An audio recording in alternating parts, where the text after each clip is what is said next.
There are 4 things you need to focus on when it comes to painting skies in watercolor. I'm going to talk through each one of these keys as we look at this evening sky today, and I'm going to show you step by step how I paint it. After I lay in the drawing to my scene, I dampen the back of my paper and the front of my paper. Working wet into wet like this gives me more time to get soft edges and let the colors blend on the paper. Once your paper is dry, all you can get is hard edges unless you're re-wetting what you've already painted. What I do is I start where the brightest area of the painting is first. And that first bit of yellow is some cadmium yellow, a little bit of raw sienna, and some Quinacridone Gold. Those are the brightest, warmest colors that I have. And now, after you've laid in the lightest part of your scene, you know that everywhere else you paint can be darker than that area. And so that's why it's important to start there and work your way from where the light is. The first thing you want to think about is values. When I use the word values, I'm talking about how light and how dark different areas of your painting are and how they relate to each other. When a photo or a scene is too flat and lacks contrast, it will never be dynamic. And if you want the clouds to be bright, if you want the sun to be bright, if you want the sky to really feel believable, we need to have the right amount of contrast. And after I get away from the brightest area, I'm mixing in some cadmium orange and some rose madder permanent. So we've talked about when you mix yellow and blue, how you get green. Well, if you can use a buffer color there, like rose madder permanent or alizarin crimson or something like that. That way, when your cool colors meet those warm colors, that will help minimize things turning green, having that little bit of a transition color between your cool colors and your warm colors. So as we get up here in the sky, I'm adding a little bit of lavender and I'm cooling this down, becoming more neutral as I get away from where the brightest, warmest part of the scene is. And when I can, I like to let colors mix on the paper.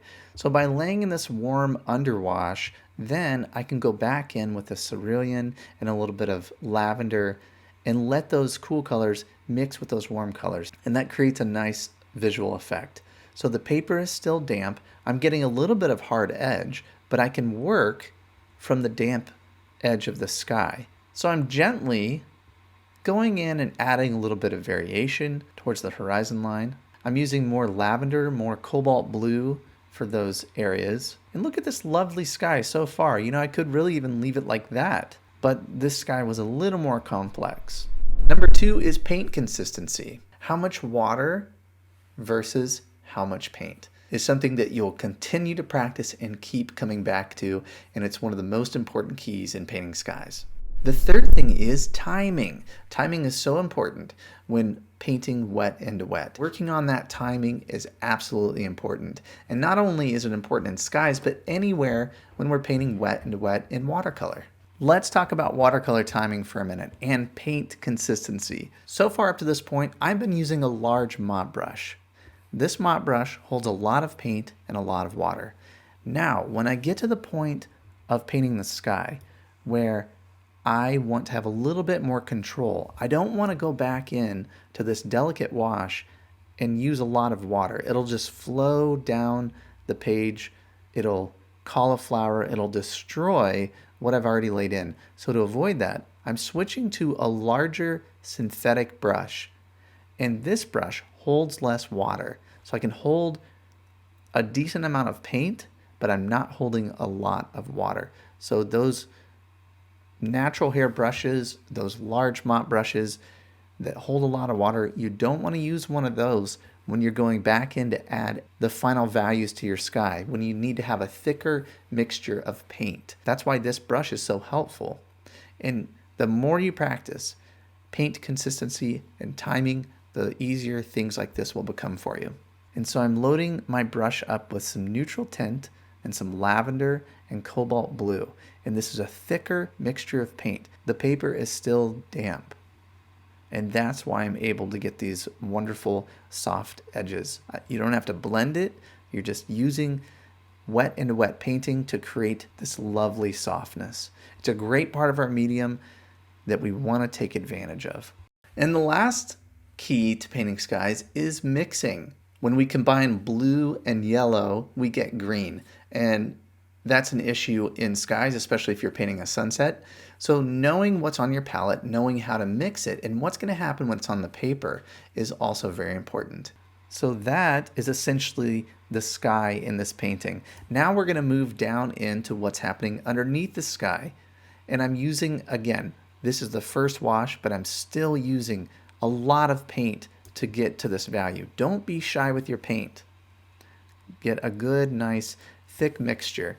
And see, the paper is still damp, and I'm working from this wet edge, so I get that nice, lovely lost horizon. And I'm using some earth tone, some raw umber, cobalt turquoise. And as I get closer to the foreground, I'm adding a little bit more saturation, a little bit more color into my mixture. And the road was a cool color here. And I'm adding that in, and I'm letting those edges become soft and just blend together on the paper. And I finish that up with some more saturated green. That is what the first wash looks like. So I took my time, I worked through the sky, I really paid attention to what was happening on the paper. I was thinking about values, timing, paint consistency, and color mixing, all within that first phase. Now that my paper has dried, I'm ready to come back in and paint the rest of this scene. And I'm starting over on the left, and I'm working my way left to right. And this is a mixture of cobalt turquoise, raw umber, and a little bit of neutral tint, and raw sienna. And it's a stronger green mixture. What we want to remember is if you want bright light, you got to have dark darks and strong middle values. And that is what we're working on now. So there's some trees in the background, and I'm getting those in and moving my way left to right, suggesting some trees over the top of that first wash. And now as I move closer, I'm adding some more raw sienna into the mixture. And I wanted to use a thick amount of paint. And for a few reasons. The values need to be strong enough. But look how great this broken edge is against the soft edges of the sky. And that's something I love so much in painting and in our medium, is the juxtaposition of a soft edge to a hard edge. The contrast between those two. It does a lot of things. It creates visual interest, but it also helps us create depth. And that's why painting wet into wet for your sky is so important, because those soft edges compared to these sharp edges make all the difference.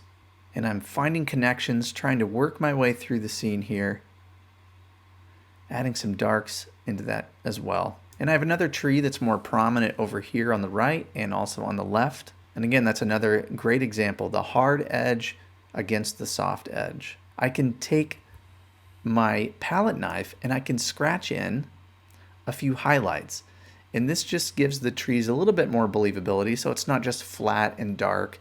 It breaks up the shape a little bit, suggests some of the detail, which again helps to pull that forward and lets the background just sit in the background. And now I'm moving into the middle ground here, the foreground, adding a little bit more texture, using some more green, getting the difference in value between the road and the edge of the road. I'm leaving bits of that first wash behind as I paint this wash as well.